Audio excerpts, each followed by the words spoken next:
What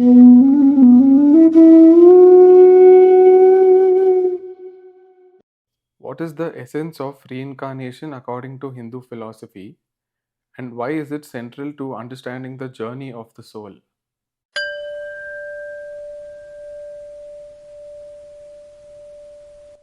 See, to understand reincarnation, first we must try to understand what reincarnates. What is it that reincarnate? Does the body reincarnate or does the soul, what we call Atman, is that reincarnating? So let's break this down. First thing is, we all know that this body exists with us only till the time of death, right? After death, what happens to this body? It is either burnt in the cremation ground or buried 6 feet under, and worms and all these things feast on this body. So we are a buffet for this body is a buffet for all kinds of worms and all that. It disintegrates, it emits foul smell and all these things, right? Or it is burnt. Regardless, this body is not carried over into the next life. It is not carried over. There is no continuation in terms of that. If you bury it, symbolically or very poetically, it becomes a tree, or there's some tree sprouts from it and all that. But we cannot call that the reincarnation of this body. It is like a recycling of the elements. The body dissipates into the five elements. At the time of death, the five elements return to their source, right? So first thing what we say is in Hindi, also in Sanskrit also, is like prana. Prana is the one that is keeping the body alive, right? Prana is this life force. In Hindi they will say pran chala gaya, for example, right? The prana has left the body. So what does that mean? That the life force that was keeping the body alive has left it. Similarly, when we are breathing out, every moment the pranas, in a way, the exhalation is the death of the body. But somehow magically the breath comes back and we again inhale, because the instruments exist, the lungs exist, and the heart is pumping blood and all these things. But importantly, it is the grace of God. Through this grace of God, this body is alive, right? Because once the prana leaves the body, once the breath leaves the body, for example, what is the guarantee it will come back? Once you sleep in the night, what is the guarantee that you will wake up? But we do wake up. As long as we are alive, we inhale, we exhale without any stress, because we know the other next inhalation is coming, right? So there is some mechanism that is keeping the body alive, and once that mechanism stops working, functioning well, the body is supposed to die. So the body is dead. The body cannot reincarnate. Next, what do we have? Let's say we'll talk about Atman. When we talk about Atman is our own self. Atman is the soul. What is the description of Atman in the Upanishads? Right? Atman is that which is in the beginning, in the middle, and the end. It is the source of all things. It is Nirguna. When we say Nirguna, it means it is beyond the three elements. It is beyond tamas, rajas, and sattva. So Atman is beyond action. It is nishkriya. It does not do anything. So when we say Atman is nishkriya, then how can we say it is going and reincarnating somewhere else? They say it is beyond time and beyond space. It is eternity itself. So can the eternal essence of existence incarnate and reincarnate? Can it take another body? Right? So when we say Atman never incarnates, when you understand the meaning of Atman, when you understand what the Upanishads call Atman, that self never incarnates, that self never reincarnates, takes another body, takes another body, right? So if it is not the body that is reincarnating, and it is not the Atman that is reincarnating, see, Atman is pure. It is more purer than space, right? It is the substratum of space. On this substratum, incarnation and reincarnation and birth and death and all these things are happening. The substratum itself does not move and take any kind of form whatsoever. So then what is this form? Right? And then we must say it must be the mind of the individual. So is it just the mind that incarnates. What is the mind made up of? To understand what is the mind made up of, we have to see the contents of our consciousness. Right. So this mind has memories of the past. From my childhood till now, it has all the memories of the past is in my consciousness. But do I remember every single moment that has happened? No.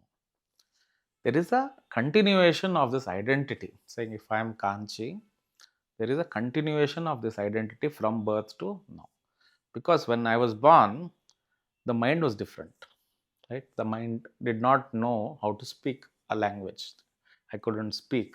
I was, as a child, we all make sounds, but we don't speak coherently in using language, using vocabulary.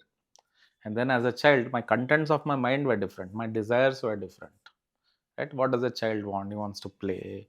He wants to be with his mother, things like that. And slowly you grow up. The contents of the mind, what is in the youth, like the mind of the youth, is very different from what is in the mind of an old man, right? The old man is more concerned about his health, is more concerned about his mortality, for example, right? A married man thinks differently. So when there is stress, the mind has different thoughts.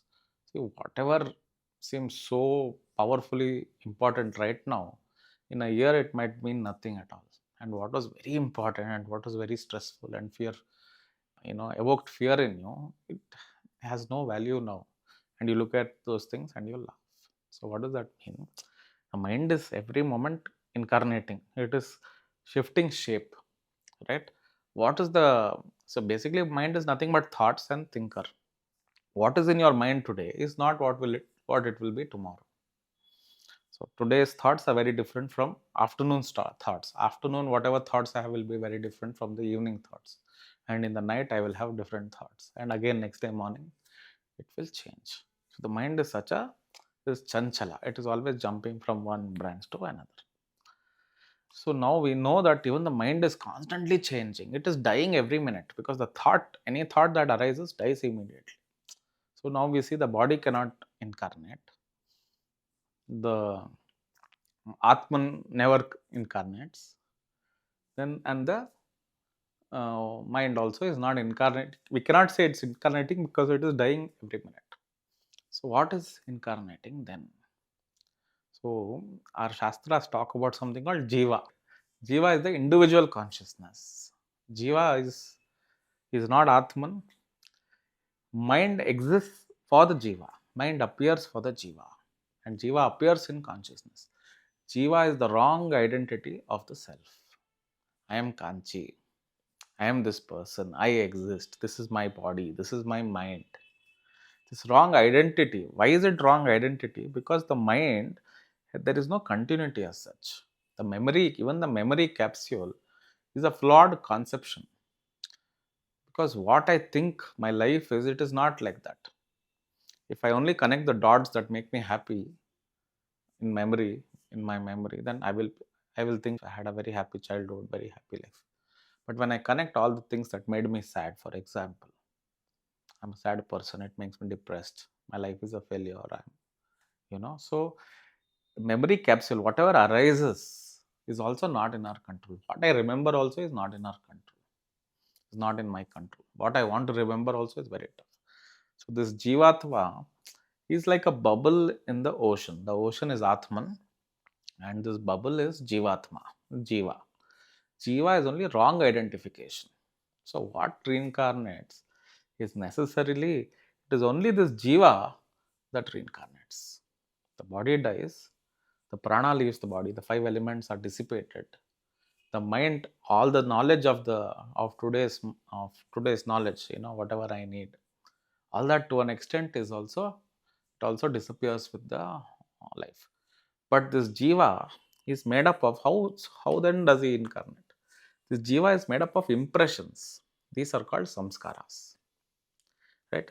The jiva is a conglomeration of impressions of all the memories that made an impression on me. It exists in the jiva, in the jivatma, and this jivatma incarnates because he wants to fulfill those, because of those memories, he wants to fulfill his desires. Whatever desire was unfulfilled, he's seeking happiness, right? So to fulfill those desires, this Jivatma looks for another instrument, that is another body, to fulfill his desires. If we understand this concept, how the Jivatma, first of all, is impressionable, how there are impressions upon him, and he is nothing but a conglomeration of these impressions. If you take away the impressions, Jivatma doesn't exist. Jivatma is wrong superimposition on Atman. If you like this video, hit the like button and subscribe. And thanks for watching. We'd love to hear your thoughts in the comments below.